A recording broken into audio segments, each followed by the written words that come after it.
Il y a quelques jours, sur mon canal Telegram, je vous ai demandé de m'envoyer des exemples de vos wallets. J'ai reçu des dizaines de messages et dans cette vidéo, je vais passer au détail le wallet de certains abonnés pour voir leur portefeuille crypto, les cryptos qu'ils achètent, les erreurs peut-être qu'ils ont fait et comment ils peuvent profiter mieux du prochain bull run. C'est parti. Here we go.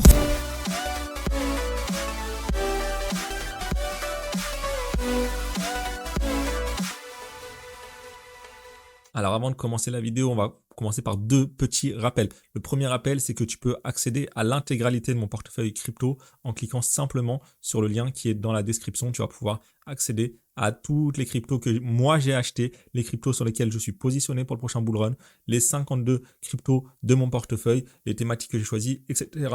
Tout est dans le lien dans la description. Ça, c'était le premier rappel rapidos. Deuxième rappel très important, c'est que je ne suis pas un conseiller financier. Cette vidéo, c'est un but pédagogique. C'est pas un conseil d'achat. Tu es 100% responsable de tes choix, de tes actes et tous les investissements comportent des risques, y compris en crypto et surtout en crypto. Normalement, je n'ai pas besoin de te le rappeler. Normalement, tu es assez grand. Mais je sais que là, avec le retour de la hausse du Bitcoin, il va y avoir des nouveaux qui vont arriver. Donc, je te rappelle que tu es 100% responsable de ce que tu vas faire. Maintenant, c'est parti pour cette vidéo et pour le premier wallet d'un abonné. Alors, le premier wallet, il est pseudonyme, c'est quelqu'un qui s'appelle SmartXFan, tu vas comprendre pourquoi. Il a 26 ans, il est en couple, il gagne environ 4 à 5 000 euros par mois, mais c'est surtout qu'il travaille beaucoup. Il travaille à la fois dans le bâtiment, à la fois dans la restauration. C'est un exemple de travail, il m'a dit qu'il faisait à peu près 90-100 heures par semaine. Voilà, c'est un exemple de détermination, on n'a rien sans rien. Alors bien sûr, moi je suis pas forcément fan de travailler 100 heures par semaine pour gagner juste 5 000 euros, mais quand on n'a pas d'autre alternative et qu'on ne connaît pas d'autres solutions, bah c'est déjà un très bon moyen. En tout cas, félicitations à toi. Donc, il a une maison qu'il a rénovée, qu'il va mettre en location, plus il a un appart avec sa conjointe. Je ne sais pas si c'est celui dans lequel ils habitent ou il est en location, mais en tout cas, ils sont propriétaires de deux biens. Il n'a pas de bourse ou d'autres actifs. Il a 26 ans, il s'est focalisé sur la crypto et il espère justement que ça va porter ses fruits. Et il fait à peu près un DCA de 100 à 200 dollars par semaine. Ça dépend quand il gagne plus, ça dépend quand il y a de l'euphorie ou pas. Donc environ 100 à 200 euros par semaine. Donc ça fait 400, 600, 700 euros par mois d'investi en crypto. Donc c'est déjà une très belle somme. Son portefeuille, on va le voir, très simple. Donc SmartXFan, il est investi sur SmartDex à 45%. SmartDex, c'est d'ailleurs un projet que j'avais partagé sur mon Telegram, tu vois. Je l'avais partagé tout au début. Là, on est quasiment à x10, peut-être même un peu plus pour les personnes selon comment t'es rentré. Donc d'ailleurs, si c'est pas encore fait, tu peux rejoindre le canal Telegram. Mais c'est pas le sujet ici. Donc pour revenir, deuxième allocation, il a 21% sur Veracity. Veracity qui est dans la thématique du gaming, de la vidéo, etc. Donc c'est un projet qui avait beaucoup de hype au dernier cycle. On va voir si c'est quelque chose qui va revenir ou pas. Mais aujourd'hui, en tant que market cap, là aujourd'hui on est à peu près à 80, on est à 360, donc il y a un x4, x5 peut-être à aller chercher. Sur le prix, pareil, on est à 82, donc sur le prix il y a un x10, mais en vrai il faut regarder la market cap. Il y a peut-être un x4, x5 à aller chercher si vraiment le projet performe, voir s'il passe son ATH. Justement, on va en parler dans la suite de la vidéo. Il a aussi 2500 dollars, donc 16% qui sont en USDC. Et apparemment, les USDC ne sont pas vraiment en USDC, mais ils sont immobilisés sous forme de nodes sur un jeu qui s'appelle Playable. Donc, c'est apparemment pour générer des revenus passifs. C'est un jeu que je connais pas. J'en ai entendu parler plusieurs fois, mais j'ai pas trop creusé. Donc, c'est sur ce jeu-là. Et donc, il a immobilisé des USDT qui vont lui générer des revenus récurrents tous les jours. Donc là, aujourd'hui, ce qu'il m'a dit, c'est que ça lui génère environ 5 à 7 dollars par jour. Donc 5 à 7 dollars par jour, ça fait près 150 dollars par mois pour 2500 immobilisés. Ça peut être intéressant, mais à voir, on va parler également de la suite de la vidéo dans quelques secondes. Et dernière crypto qu'il a globalement dans son portefeuille, c'est Merit Circle. D'ailleurs, Merit, ils ont changé de nom, maintenant c'est BIM. Donc il faut penser à faire le bridge de Merit vers BIM. C'est quelque chose également dans le gaming. Et sinon, il a 5% sur autres, mais ça reste anecdotique. Donc en fait, qu'est-ce qu'on peut dire sur ce portefeuille? Tu l'as vu, c'est un portefeuille qui est très concentré. C'est-à-dire que c'est une prise de risque. Aujourd'hui, il est concentré sur deux choses. Un, sur SmartDex, donc qui est un exchange de type Uniswap. Et deux, sur 3 projets gaming qui sont liés au gaming. Donc si ça paye, si il y a un bull run gaming et si SmartDex performe, ce sera un très gros jackpot. C'est-à-dire que ce genre de portefeuille-là, c'est ce genre de portefeuille qui peut faire x5, x10, x20 parce qu'il est très concentré. Mais c'est aussi le pendant du risque. C'est-à-dire que le rendement va toujours avec le risque. C'est aussi le genre de portefeuille qui peut faire moins 60, moins 80% en quelques jours. Ok, il suffit, je le souhaite pas, il suffit que SmartDex, c'est un projet qui se passe mal, ou qu'il y ait une faille, ou qu'il y ait un hack, ou qu'il y ait, je sais pas, un changement de hype et que le projet se retourne rapidement, tu peux perdre beaucoup. Ok, donc à la fois, quand tu es concentré, tu peux aller chercher de la performance, mais tu peux aller chercher du risque. Donc, il a des fortes convictions sur SmartDex, tu l'as vu, parce qu'il a sa photo de profil, il a son pseudo, il a 45% de tout son patrimoine financier. T'imagines, tu as 45% de toutes les économies que tu as de côté, parce qu'il n'a pas, apparemment, pas d'autre chose de côté, à part son patrimoine immobilier. 45% de son oseille est sur un projet. Donc ça, il y a des fortes convictions, ça peut être bien, mais il faut faire attention à ne pas tomber amoureux d'un projet. C'est-à-dire que on l'a vu et on va le voir dans la suite de la vidéo avec d'autres projets. Il y a des gens qui sont tombés amoureux de, je sais pas moi, de EGLD, de Steppen, etc., etc. Et les projets comme ça, en général, ça peut faire un très bon cycle, ça peut faire une très bonne performance, mais typiquement, ça, c'est le genre de profil où, à la fin du bull run, ou même quand le bull run sera bien avancé, parce qu'on ne sait jamais où est-ce que c'est la fin, il faut qu'il vende tout. Il ne doit rien garder de tous ses projets. Ok ? Parce que si on regarde ce qui compose son portefeuille, aujourd'hui, donc Merit Circle, dernier cycle, ok, on l'a vu, donc c'est monté à 10, c'est redescendu à 1, ok. Veracity, on l'a vu, c'est monté à 0,09, ça a été divisé par 10. SmartDex, c'est pas encore, c'est tout récent, mais si on va prendre un token comme Uniswap qui est dans le même type de sujet, ok, c'est monté à 40, c'est redescendu à 4, ok. Donc c'est ce qui va se passer pour ce portefeuille-là. Maintenant, la question, c'est où est-ce que tu vends? Ok, parce que on aimerait tous vendre ici. Peut-être que tu vas vendre ici, ce sera trop tôt, tu seras un peu dégoûté. Peut-être que tu vas vendre là, ce sera un peu trop tard. Peut-être que tu vas vendre là. Mais en tout cas, sur ce type de portefeuille, si on revit le système de cycle où ça part fort et ça corrige, c'est-à-dire l'enchaînement bull market, bear market, si on revit cet enchaînement-là, alors c'est le type de portefeuille sur lequel tu dois tout liquider à un moment donné. Peut-être par palier, peut-être tout d'un coup, ça dépend de la stratégie et on en parle dans plein de vidéos sur cette chaîne. Mais c'est le genre de portefeuille que tu peux pas garder sereinement sur 4 ans ou sur 5 ans parce que tu sais que tu vas manger une correction violente. Alors peut-être que oui, dans 5, 6, 7 ans, ce sera plus haut qu'aujourd'hui. Peut-être que les personnes qui ont acheté, par exemple, si on revient, et encore il y en a, j'ai du mal à y croire, mais par exemple, peut-être que des gens qui ont acheté Uniswap ici à 3 et qui n'ont pas revendu à 40, si on considère qu'on va faire un cycle à peu près comme ça, oui, c'est vrai que par exemple, si tu as acheté du Bitcoin à 10 000 et que tu n'as pas revendu à 60 000, aujourd'hui, tu es encore en bénéfice 4 ans plus tard. Mais en vrai, t'aurais pu, si tu en avais acheté à 10 000, tu aurais pu revendre à 40 ou 50 ou 60 ou 70 même, et en racheter à 20 ou 30 sans être très très bon. Et donc, là, tu aurais pu en avoir beaucoup plus et accumuler et surtout t'économiser toute cette phase de dump qui est horrible. Et là, je te parle du Bitcoin, mais il y a des projets sur lesquels on n'a aucune certitude que ça va remonter. Aujourd'hui, est-ce que Uniswap va revoir son ATH? Je ne crois pas. Je ne crois pas, je ne pense pas, je ne sais pas, en tout cas.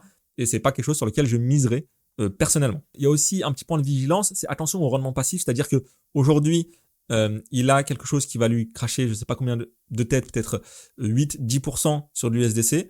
Je ne sais pas du tout comment ce projet génère de l'argent. Je ne sais pas du tout d'où viennent les rendements, mais il faut toujours se poser la question de d'où vient le rendement. Et quand tu ne sais pas d'où vient le rendement, en général, c'est que le rendement, c'est toi et que c'est un Ponzi ou un Ponzi déguisé ou que, en fait, on ne sait pas trop d'où vient le rendement. Donc, faut regarder. Je dis pas que c'est ça, mais on l'a vu par exemple avec le Luna ou l'UST où il y avait 20% de rendement sur des stablecoins et on ne savait pas d'où ça venait. Bah, on a vu le résultat. On a vu le résultat pour ceux qui savent pas ce que c'était et qui n'étaient pas là à ce moment-là. Donc l'UST, c'était peut-être printemps 2022. Donc c'est un stablecoin qui est censé valoir $1 et qui un jour a décroché et a décidé de valoir que 4 centimes. Donc si tu sais pas ce que c'est, je te laisse aller chercher dans l'histoire ce que c'est que Encore Protocol, le Luna, l'UST, etc. Mais c'est pas le sujet de cette vidéo. Revenons à nos moutons. Donc c'est tout ce que je voulais dire pour ce wallet-là. Il y a de la prise de risque, ça peut payer très fort, mais ça peut corriger très fort. Donc, il faut faire attention à ne pas tomber amoureux d'un projet. Dès qu'il a fait un bon profit, et là, il est déjà par exemple en x10 sur SmartDex, il devrait potentiellement penser à prendre un peu et peut-être aller attribuer sur d'autres projets, pourquoi pas. Mais c'est une stratégie qui peut s'avérer payante si il arrive à sortir au bon moment. Le deuxième profil, on va le voir tout de suite, mais juste avant, dis-moi si tu aimes bien ce genre de vidéo dans les commentaires. Comme ça, je pourrais en faire plus. J'ai plein d'autres wallets à analyser, mais le but, c'est de voir si ça marche ou pas. Je pourrais pas tous les faire là aujourd'hui. Je vais en faire peut-être 4 ou 5, mais j'en ai reçu peut-être 15, 20, 30 à analyser. Ok, deuxième profil, Jawad, qui est donc 36 ans, 4 enfants, directeur commercial, donc qui gagne plutôt bien sa vie, qui fait du DCA ponctuel depuis mars 2023, donc ça fait environ 9 mois. Il a investi environ 30 000 euros, mais il a arrêté depuis peu quand ça a commencé à décoller. D'ailleurs, moi, c'est ce que j'explique dans la méthode simple, dans mon programme de formation, que ça sert à rien de faire du DCA pour faire du DCA, et quand ça commence à partir fort, tu peux t'arrêter. Et si on regarde le prix du Bitcoin, aujourd'hui, si on reprend le cycle précédent, tu vois, bah, ça aurait été pertinent de faire du DCA, on va dire, à partir de 50% de baisse, donc à partir de 10 000, et tout ce qui est en dessous de 10 000, on DCA, on DCA, et quand ça repasse les 10 000, on arrête, et quand ça repart, bah voilà, on se calme. Et là, je pense que c'est ce qu'il a fait, c'est-à-dire qu'il est rentré en mars, donc en mars, c'était à peu près par là, ok, donc il a dû faire du DCA sur toute la face qui était plate, et là, c'est reparti et il s'est calmé, parce que forcément, il y a une accélération, peut-être que s'il y a un dip, il va reprendre ou pas, je ne sais pas, mais en tout cas, ça peut être une stratégie intéressante, surtout qu'il investit quand même en bon capital. Il est assez débutant et aujourd'hui, ces 30 000 euros, ça représente à peu près 30% de son patrimoine. À côté, il a de la bourse, il a investi un peu en startup. Donc, 30%, c'est beaucoup pour certains, c'est pas beaucoup pour d'autres. C'est assez, comment dire, équilibré à cet âge-là. Je pense que c'est quelque chose que tu peux te permettre, surtout si tu le fais de manière raisonnable. Maintenant, on va voir son portefeuille. Son portefeuille, c'est cool, c'est qu'il l'a mis sur un outil qui s'appelle Finari. Et je vais pouvoir aller le regarder tout de suite maintenant sur mon écran. Donc tu vois, Finari, c'est un outil que moi j'utilise. D'ailleurs, il est dans la description. Tu peux, dans le lien des ressources et des outils sur mon site, il y a des outils. Il y en a deux que j'utilise qui sont Finari et Constat. Finari, c'est plutôt pas mal. Donc tu vois, si on regarde la progression, il a dit qu'il avait investi 30 000. Là, il a 47 000. Donc c'est déjà plus 50%. Ok, on va aller regarder le détail du portefeuille crypto. Ok, c'est pas super bien fait pour la crypto, c'est pour ça que pour la crypto j'utilise Constat. On va aller voir ça. Donc là aujourd'hui ça c'est son portefeuille actuel. Donc là si on regarde son portefeuille globalement, il a 30% en Bitcoin, 27% en Ether, donc ça fait 60%. Il a Solana et on va mettre comme ça pour voir les autres. Donc il a Solana 8%, EGLD, Matic, AAVE, XRP. Et ensuite, c'est des choses à moins de 3% de type Océan, ENJ, AVAX, ADA, Atom, GRT, etc., etc. Et là, on peut voir le détail par crypto. Donc déjà, ce qui est cool, c'est que si on regarde ici, il a plusieurs comptes. Et ça, c'est un truc que moi, je recommande à chaque fois, c'est que c'est réparti. Donc, il a 40% sur Kraken, 20% sur Ledger, 20% sur une autre Ledger. Donc, je pense que c'est sur la même Ledger. Donc, 40% sur sa Ledger et 17% sur crypto.com. Donc, il a 40% en Ledger et 60% sur des exchanges. Moi, je mettrais peut-être une partie sur un MetaMask ou sur un Hot Wallet, mais après, ça dépend du profil. S'il n'est pas super actif, ça peut être comme ça. Et aujourd'hui, Kraken, c'est très solide. Crypto.com, c'est solide, mais quand on a vu ce qui se passe avec FTX, on ne sait pas qui est solide ou qui n'est pas solide. Donc, il faudrait faire attention et ne pas trop garder. C'est-à-dire que par exemple, si on regarde sur Kraken ce qu'il a, tu vois, il a quand même beaucoup de Bitcoin, Ethereum. Tu vois, il pourrait dégager un peu de Bitcoin, Ether et les remettre sur sa Ledger, par exemple. Mais ce n'est pas le sujet de la vidéo. Si on repart par crypto, ok, donc si on revient à sa distribution, on va dire que c'est une allocation assez safe, c'est-à-dire qu'il a 55%, 60% en BTC ETH. Alors je sais que les maximalistes vont rager que je mette Bitcoin et Ether dans la même catégorie. Aujourd'hui, pour moi, c'est les deux majeurs, c'est les deux livrets A de la crypto, c'est-à-dire qu'il y a très peu de chances que le marché crypto avance sans Bitcoin et sans Ether, en tout cas sur ce cycle-là. Peut-être que dans le cycle précédent, peut-être que dans 5 ans, dans 8 ans, dans 10 ans, dans 15 ans, Ethereum ne sera plus là, mais pour les 24 prochains mois, c'est quand même le niveau de risque est assez similaire sur Bitcoin et sur Ether, selon moi. Sauf si la SEC décide de s'en mêler, mais ça, c'est une autre histoire. Il a peut-être trop de tokens, c'est-à-dire que peut-être que la répartition, il y a un peu trop de tokens. Je dis ça et en même temps, moi, j'ai aussi beaucoup de tokens. Ça dépend de la raison pour laquelle il a beaucoup de tokens. Moi, j'ai expliqué justement dans le lien dans la description pourquoi moi, j'ai choisi de me positionner sur 50 tokens. Lui, ça dépend de sa position parce que en fait, le problème quand tu as beaucoup de tokens, c'est que tu vas diluer les performances et du coup, mettre des mini-allocations sur des grosses capitalisations, c'est un peu inutile. Si on repart voir son wallet, par exemple, tu vois, avoir 340 € sur du DOT, Polkadot aujourd'hui c'est très gros, est-ce que ça va vraiment changer? 340 €, c'est intéressant quand tu les mets sur des petits trucs qui peuvent faire x15, x20, x50, x100. Maintenant, Polkadot, on va aller voir où ça en est et c'est quoi le potentiel si ça retourne à son ATH. Polkadot, aujourd'hui, le prix est de 6, l'ATH il est de 50, donc c'est un 10 x 10 si ça remonte à l'ATH, si ça dépasse un peu plus, si ça diminue un peu moins, et en termes de market cap, on est un peu plus que x5, donc le potentiel est un peu plus de x5. Donc ça veut dire que si on retrouve la même capitalisation qu'au pic, eh ben, il va faire x5 sur ses 340 euros. Alors qu'il aurait pu, par exemple, mettre 340 euros qui ne représentent pas grand-chose en termes de risque sur des trucs qui peuvent aller chercher des x30, x40, x50. Alors, bien sûr, c'est pas évident. Bien sûr, peut-être que Polkadot va faire beaucoup plus, peut-être qu'il va faire beaucoup moins. C'est pas le sujet. Le sujet, c'est la stratégie. OK? Et si on retourne sur son wallet, donc il a pas mal de petits trucs comme ça. Par exemple, OK, Render, moi, c'est quelque chose sur lequel j'ai des convictions. Je pense que ça peut vraiment, vraiment exploser. Mais tu vois, mettre 300 $ sur Render, le souci, c'est que si on va voir ça tout de suite, Render, c'est déjà une grosse capitalisation. Tu vois, c'est déjà 2 milliards. Donc, ça veut dire que au-delà de 10, 15, 20 milliards vraiment, ça commence à devenir des très, très grosses cryptos. OK? Donc, faut se dire, est-ce que là, Render a un potentiel de faire plus que x10? C'est possible, mais c'est quand même assez peu probable quand on regarde l'ensemble du marché et quand on sait très bien que tout ne va pas faire x30, x50, x100. Donc, même si on a des conditions assez fortes sur le fait que ça va monter, et moi, je pense que ça va monter, et ben en fait, il faudrait mettre soit des sommes un peu plus grosses, soit essayer de reconcentrer sur des grosses capitalisations et mettre des plus grosses sommes, ou sinon mettre ces sommes-là sur des plus petits trucs.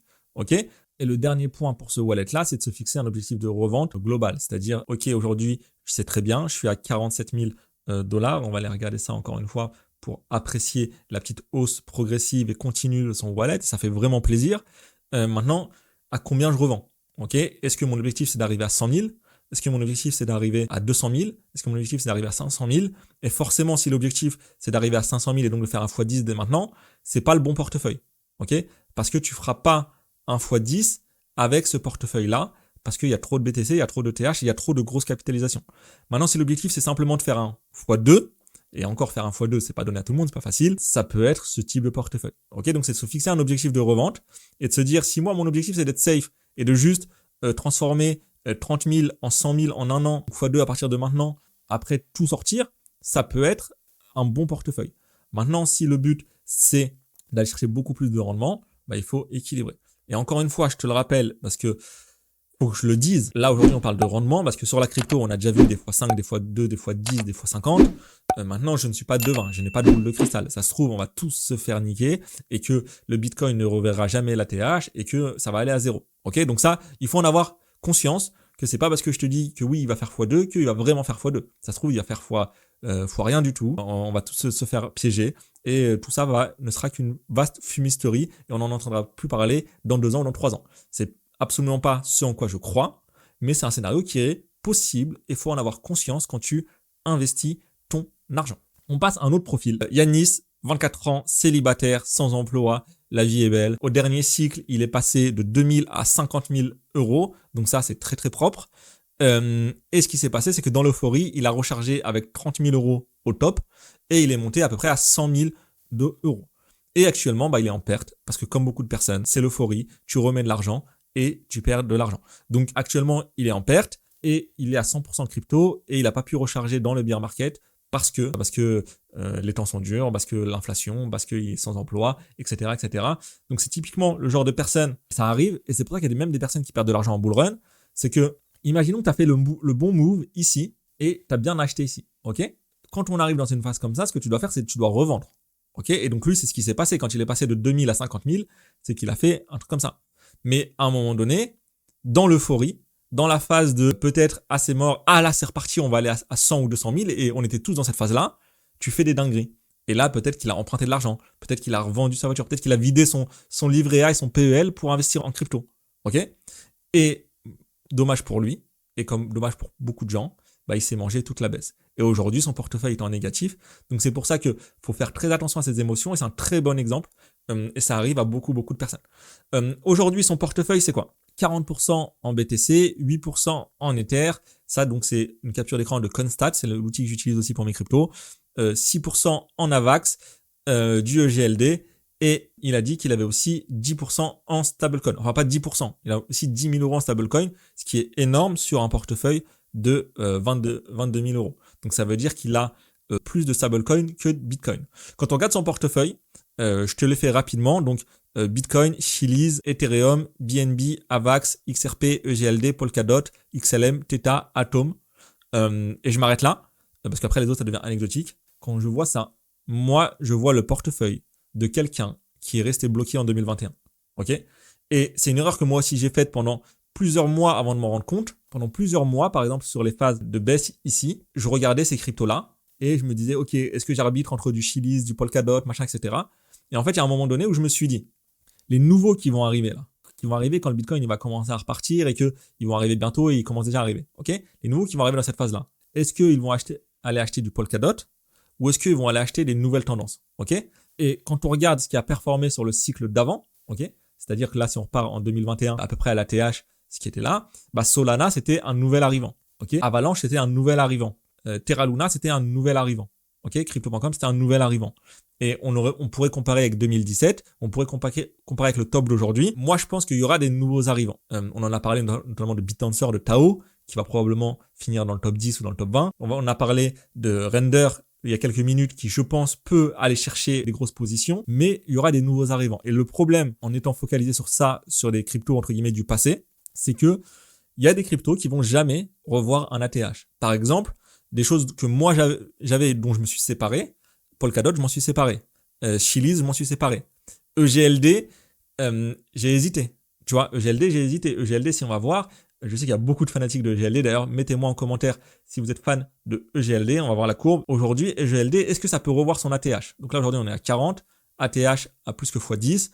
Ça a fait une montée stratosphérique. C'est parti de 9 $ à 500 $. Donc, c'était un x50 bien qui a rendu pas mal de gens très, très riches. Ok, mais il y a aussi pas mal de gens qui ont hold de ici à ici. Ok, donc là, quand on voyait la courbe comme ça, on s'est dit putain, ça fait que baisser. Là, depuis quelques jours, quelques semaines, ça repart avec l'ensemble du marché. Mais si tu compares ça à, par exemple, à du Bitcoin ou à de l'Ether, bah tu te rends compte que tu t'es fait dégommer. Ok, on va essayer de comparer avec. Ok, donc là, Ethereum, c'est la barre en orange. Bah tu vois, Ethereum, c'est monté moins vite, mais si tu reprends par rapport au top, ok, et bah tu vois que Ethereum aujourd'hui, on est à moins 6% et EGLD, on est à moins 60%. Si on regarde depuis le début d'année, allez, fin d'année 2022, Ethereum, on est à plus 48, EGLD, on est à moins 12. Et c'est pas que EGLD, je tape pas sur EGLD, c'est qu'il y a beaucoup de cryptos comme ça qui ont moins performé. Et c'est pour ça que moi, on va dire, moi je me suis fait avoir aussi, hein. Il y a des choses que j'ai achetées au top et ça a baissé. Par contre, à peu près dans cette zone-là, ici, donc on va remettre ici, donc c'était été 2022 à peu près, entre Luna et FTX, ce que j'ai fait, c'est que j'ai transformé pas mal de mes petites cryptos, pas mal de ces cryptos du passé en Ethereum. Et donc, ce qui fait qu'aujourd'hui, ça a super performé. Je l'ai fait avec Chiliz, je l'ai fait avec Polkadot, je l'ai fait avec EGLD. EGLD, j'ai fait une partie, j'ai fait avec Engine, dont j'avais beaucoup et que j'ai enlevé, etc. Et après, j'ai rechargé. C'est-à-dire qu'il y a des choses que j'ai vendues là et que j'ai racheté là. Mais pendant toute la baisse, je me suis pas mangé toute cette baisse-là. Et lui, si par exemple, il avait fait le choix, au moment où ça commence à baisser, de se dire, vas-y, je passe tout en Bitcoin. Par exemple, on va comparer Chiliz avec Bitcoin. Ok, donc Chiliz, oui, ça a fait une performance extraordinaire en 2021 et donc ça a écrasé la performance de Bitcoin. Mais si à partir du moment où ça a commencé à baisser, donc on va dire en décembre, allez, même un peu plus tard, au moment du Luna, tu décides de te dire, bah ça y est, là, on est rentré en bear, je vais tout convertir, je vais convertir mes Chiliz en Bitcoin. Bah Bitcoin, depuis avril 2022, donc en un an et demi, on n'a pas trop bougé, on est à 8%, donc il a baissé mais il est remonté. Par contre, Chiliz, on est à moins 60%. Et tu peux regarder à n'importe quel moment. Le seul moment où tu aurais mieux fait d'acheter du Chiliz, c'était en début de cycle. Ok? Donc là, oui, en début de cycle, ça a explosé. Donc en fait, ça, c'est un truc et une leçon pour le prochain cycle. Quand le Bitcoin commence à baisser et que tu as des confirmations qu'on rentre en bear, soit tu passes tout en Bitcoin, soit tu passes tout en stablecoin, mais garder tout ce genre de token-là, c'est pas bon. Ok, et donc là, on va aller voir les enseignements de ce wallet-là. Donc, il est concentré sur des cryptos majeurs. Il n'a pas trop de petits trucs. Je comprends pas pourquoi aujourd'hui, il a encore 10 000 € en stablecoin à cette phase de marché-là. Est-ce qu'il attend un dip? Est-ce que c'est pour faire autre chose? Aujourd'hui, moi, j'ai quasiment plus de stablecoin. Donc là, est-ce qu'il faut rentrer tout de suite maintenant ici alors qu'on vient d'enchaîner 8 semaines de hausse consécutive? Je sais pas. Tu vois, dans cette phase-là, je comprends pas pourquoi il n'a pas acheté plus et pourquoi il n'a pas acheté notamment des nouvelles cryptos. Ok, comme je te l'ai dit, il a une grosse partie du cycle précédent.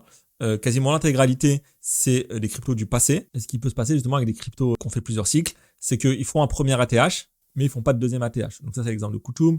Il y en a d'autres. Il y a Kusama aussi, de l'écosystème Polkadot, qui a fait son premier cycle. Et donc, des exemples comme ça, il y en a plein. J'en ai déjà parlé dans plein de vidéos. Et on n'est pas sûr que toutes ces cryptos-là vont revoir leur ATH. Notamment, par exemple, BNB, là, ça a été fragilisé avec le départ de Binance, de CZ. Chiliz, ils ont déjà signé le PSG, le Barça et les gros clubs. Qu'est-ce qu'ils peuvent faire de plus, tu vois? En fait, encore une fois, la question à se poser, c'est qu'est-ce que les nouveaux vont acheter? Ok? Et je les vois mal aller se jeter sur du XLM ou sur du Polkadot. Ok? Je suis peut-être dans l'erreur, mais en tout cas, je me dis que si tu veux essayer de te refaire, et même si c'est pas forcément la bonne motivation d'aller se refaire, je pense qu'il faut rééquilibrer.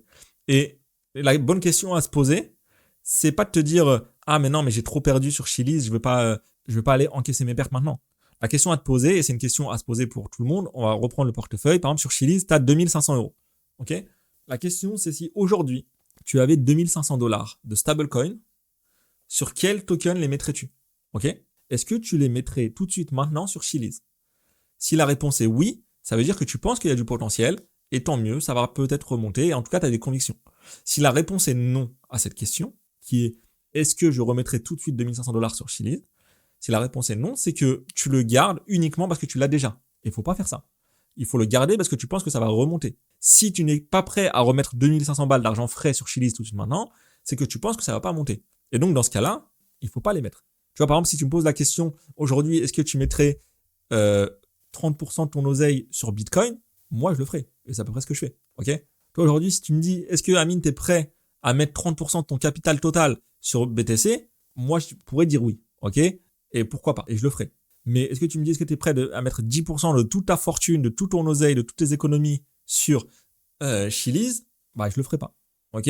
Je dis pas qu'il faut revendre. Parce que là, j'entends les gens, je vais dire ça, le truc il va faire x4, et après on va me dire, ah, il t'avait dit de revendre. Non, je te dis pas de revendre. Je te dis juste de te poser la question de est-ce que si tu avais de l'argent frais maintenant, tu les mettrais avec autant de conviction sur ces tokens-là. Et c'est la même question pour tout le monde.